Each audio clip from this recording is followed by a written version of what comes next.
You're listening to the Literary Entrepreneur Podcast, Episode 15. Thank you for joining us for another edition of the Literary Entrepreneur Podcast. I'm your host, Taura Moody, and during the month of October, we are delighted to bring you two very special guests. If you haven't already, you can go to theliteraryentrepreneur.com and listen to our first guest from October 3rd, Tamika Sims. She discussed at length about her business, Ink Diva Pen Manuscript Critique Services, and also talked about her story and how she has become a survivor of domestic violence. In this particular podcast, we're going to talk to another literary entrepreneur, and that is Tremayne Moore. Is the owner of Main Tree Manuscripts.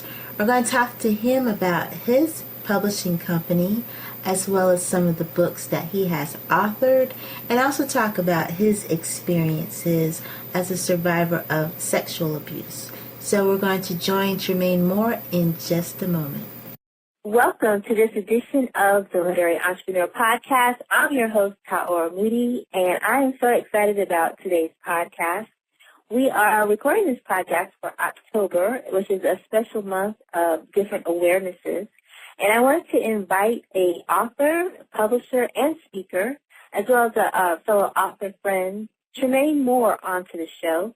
He's going to talk to us about his books, his publishing company, and also some of his experiences that he would like to share with us. So without further ado, I'd like to welcome to the show, Tremayne Moore. Welcome to the show, Tremayne. Thank you for having me, Ty. It's an honor.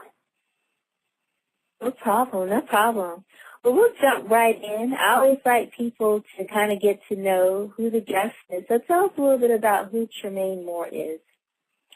Well, Tremayne, me. Well, I'm the kind of person that I'm kind of quiet. I like to read. I like to bowl. I like to cook. I like to sing. Those are my hobbies that I love to do. But a lot of people don't know is that I served 4 years in the military, and I hold 2 college degrees, one in accounting and one in management information systems. So you keep pretty busy. You sound like you're a pretty detailed person with accounting and management information systems. That sounds like pretty detailed work. It is. I always tell people, words lie, people lie, numbers don't, because if you're broke, you're broke. Awesome. So you've been in the Air Force, and you're currently as an accountant, correct? Yes, correct. Okay, so how do you find time? And I see that you have your own publishing company. Your publishing company is called Main Tree Manuscript, LLC. When did that get started for you? That actually got started in 2008 when my very first book was about to be taken on by another publisher friend, and she decided to go ahead and drop all of her clients. And this was actually a good thing because she told me the reason why she was dropping all of her clients, she wanted them to self-publish. That way they could maintain all of their royalties. So as a way for me to go ahead and release my first book, I went ahead and started up my publishing company.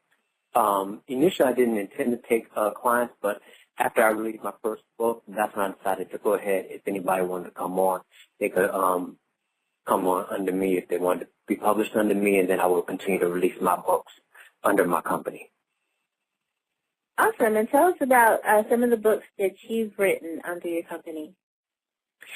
I've written 3 poetry books. It's the You Can Take It poetry series, which consists of Take It From Me, Take It From Her, Take It From Him.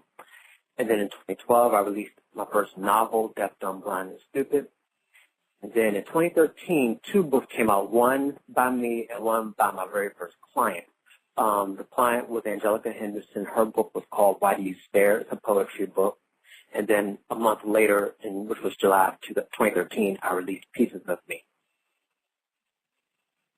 Okay, and so you have a tagline that goes along with your company, Main Tree Manuscripts, and it's writing to write the broken soul. So it sounds like you're writing very specific types of books, and then you're also possibly looking for other authors that write these specific types of books as well. So tell us a little bit, if someone was interested in submitting a book to you, what are you looking for? What I look for more than anything is, what is the overall message? Is it helping to helping to heal a broken soul? Is it all about awareness, revelation, and more importantly, restoration? It's all about restoring people's souls, allowing them to be free in who they are and free in Christ more than anything.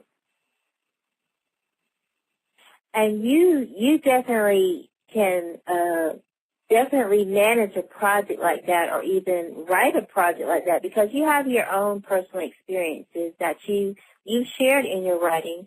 You want to talk a little bit about some of what you may speak about? I know you do some speaking engagements. Tell us a little bit about your story and how you've been able to share it with the world. Well, when it comes to my story, I was a victim of sexual abuse at a very young age, and with the same person that molested me would also be the same person who would physically abuse me. And then, of course, what comes with physical and sexual abuse also comes neglect from the parents, and you end up facing abandonment. And it took a long time for me to process that, going through school and being bullied, because my uncle who molested me also went to the same school as me, so everybody in the school knew what happened. So going through school life, being bullied, and then it just took years and years until I finally got to the point where I need to get healed from this in order for me to move on. So that's one of the things that I speak about. So I speak from the perspective of what can the parents do, what can a child do if they've been abused, if they're thinking about suicide, and what caregivers can do, what can the faith community do. So those are the multiple things that I speak on as it relates to my story about abuse. Okay. And going back to your writing, did writing become that place or that activity that started to willing to tell your story, or giving you an opportunity to express feelings that maybe you were kind of keeping held down? Exactly. Being the introvert that I was growing up, partly it might have been due to the abuse, actually. But I would say I would start writing at about 12. I was writing rap songs. And then by the time I was 16, I was starting to write poetry because I was in love. And I was always a person that really didn't say much, because I always had a tendency to wear my heart on my sleeve, so I didn't want to do that. So I figured if I was going to get my heart broke, let me write it down on a piece of paper, kind of like, do you love me, and then write it in a poem and do it that way. And I realized that people were more receptive to what I was writing, so I just continued writing. And for me, it was just a relief, and especially as I got older and you face everyday life, it just became a way of getting a message without being too hard on people, and for people of all different faiths to even understand what I'm trying to say, and it can actually relate to it. So you are an author, you are a publisher, you're a speaker, and you really speak about things very transparently. I follow you on social media, have met you in person, and you definitely have a way of encouraging others and letting them know that it's okay, whatever you're going through, to be able to express that. So as you move along in your writing journey and your other projects, are there any goals that you have as you continue how you want to reach people who have either been physically abused, sexually abused, or even to the abuser? Have you ever thought about, is there some part of your ministry where you would touch the abuser or talk to the abuser to see to kind of change where they have decided to abuse someone else? Yes, but of course I have to start with the victims first, because in order for them to be empowered, they need to be able to stand on their own 2 feet, because their world is shattered. 9 out of 10 times the abusers, the neglectors, and the parents who always turn the other way, they're carrying on their lives like whatever. So they would be like the last priority. I'm not, like not being mean when I say the last priority, but we have to fix the broken first so that the broken can live and can be restored. So I was just going to say, but that is a good goal too. That's a good goal. Something I need to add to my list of things to for something to work on in the future. And I know some people's ministries are different. So I just was wondering if that was something that you were led to, or maybe. But you said touch the victim first, so I totally get that. And so what I want to kind of just wrap up with, you have a very strong ministry and you have a very strong testimony in the story that you can use to encourage people. But, we are in this industry, like a lot of industries, where you have a product. In this case, we have books.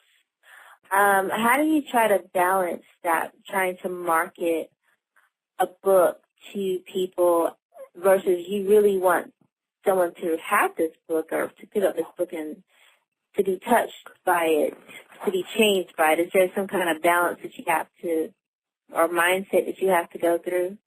Oh, absolutely. Considering the work that I do and the material that I write, it's not like something that's going to arbitrarily fly off the shelf, like a typical romance book, things like that, not taken away from that genre. But I know for the work that I do, a sale is not as important. I mean, it's good to have a sale, but what's more important is someone touched by something that I have written, whether it be a poem from a book or just a small page they've read in my novel. That's all that matters, and I try to do that whenever somebody comes to my table. I can just kind of look at a person and be able to discern where they are with the help of the Lord, of course, and be able to give them a poem that can minister to them right where they are. Even if they don't even buy the book, they will more likely remember a poem that touched their heart. And that is, to me, worth more than a sale. Okay. Well, that's awesome. That's good. So we talked a little bit earlier before we started the podcast. What are some future projects that you have coming up that people can expect from you? The first project, which I'm real excited about, is a collaborative poetry book that a childhood friend and I wrote. I don't know how many that are listening, that will be listening, are on social media. Me and one of my childhood friends, we actually write poems live on Facebook, and you should see how fast we come up with 8, 9, 10 lines, and so we've got about 30 poems. We want to add about maybe 10 to 15 more and go ahead and put a book together. So I'm excited about that project. And the second project is something I've been working on since 2009, and now I'm able to pick it up now that I have released my first 2 novels that really needed to get out. This particular novel that I'm working on now is about bullying and trying to teach the young kids that what they see in the hip-hop community and what they see on TV and in the entertainment world is not real life, and it's a fast ticket to a life of destruction. And telling the power of these kids that they have the power to make a change for the better. So is that going to be a young adult project? The Yes. bullying? Okay. Yes. Awesome. I can't wait to hear that one, because you used to be, I don't know if you still rap, but I know you used to write rap songs and used to rap. So you probably very much were into hip-hop at one point. How do you feel about it now as you're older, and is it something you kind of grew out of, or?